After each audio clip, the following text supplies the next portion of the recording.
NDA ಮತ್ತು INDA ಎರಡು ಸಭೆಗಳು ಇವತ್ತೇ ದೆಹಲಿಯಲ್ಲಿ.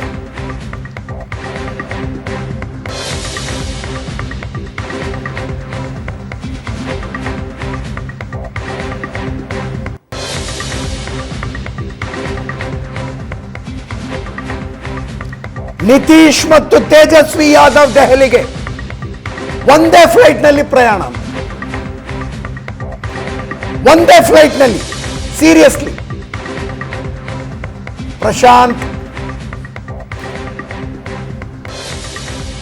ಪ್ರಶಾಂತ್ ಏನಾದರೂ ಆಗಬಹುದ?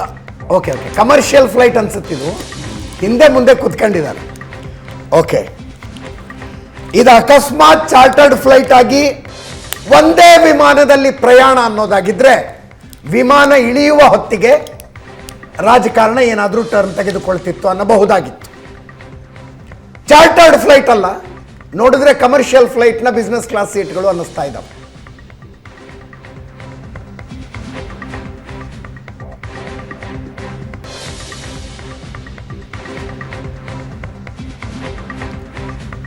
ನಿತೀಶ್ ಮತ್ತು ತೇಜಸ್ವಿ ಯಾದವ್ ದೆಹಲಿಗೆ.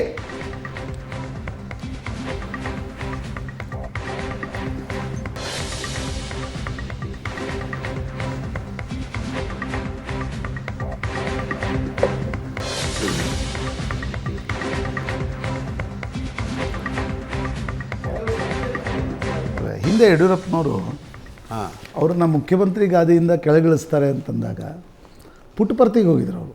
ಎಸ್, ಬೆಂಗಳೂರಿನಿಂದ ಮನಮೋಹನ್ ಸಿಂಗ್ ಪುಟ್ಟಪರ್ತಿಗೆ ಬಂದಿದ್ದರು.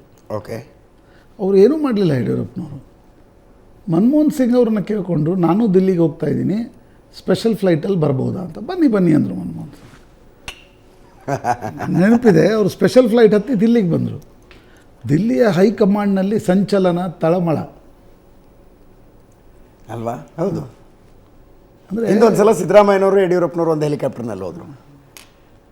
ಈ ರೀತಿ ಕೆಲವೊಂದು ಸಲ ಆಗುತ್ತೆ. ಅಂದರೆ ಆಮೇಲೆ ಇವರೆಲ್ಲ ಸೀಸನ್ಡ್ ಪಾಲಿಟಿಷಿಯನ್ಸ್ ಅಜಯ್. ಅಂದರೆ ಅವ್ರಿಗೆ ಗೊತ್ತಿರಲ್ವಾ, ತೇಜಸ್ವಿ ಯಾದವ್ ಗೊತ್ತಿಲ್ವಾ ನಿತೀಶ್ ಕುಮಾರ್ ಎದುರುಗಡೆ ಇರ್ತಾರೆ, ಅಥವಾ ನಿತೀಶ್ ಕುಮಾರ್ ಗೊತ್ತಿಲ್ವಾ ತೇಜಸ್ವಿ ಯಾದವ್ ಹಿಂದೆ? ಅದನ್ನೇ ಯೋಚನೆ ಮಾಡಿ. ಅಂದರೆ Nitish Kumar now has become a king maker with 12 seats.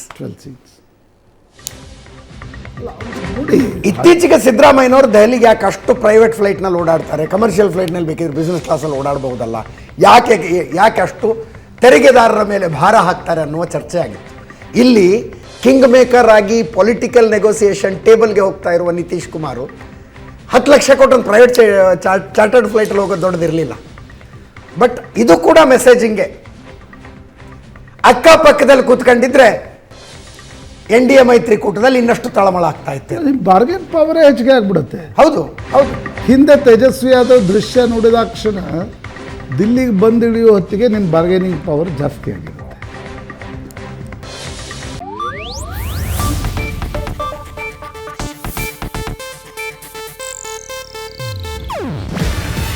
ಇದು ಏಷ್ಯಾನೆಟ್ ನ್ಯೂಸ್ ನೆಟ್ವರ್ಕ್ ಪ್ರಸ್ತುತಿ. ನೀವು ನೋಡ್ತಿದ್ದೀರಾ ಏಷ್ಯಾನೆಟ್ ಸುವರ್ಣ ನ್ಯೂಸ್.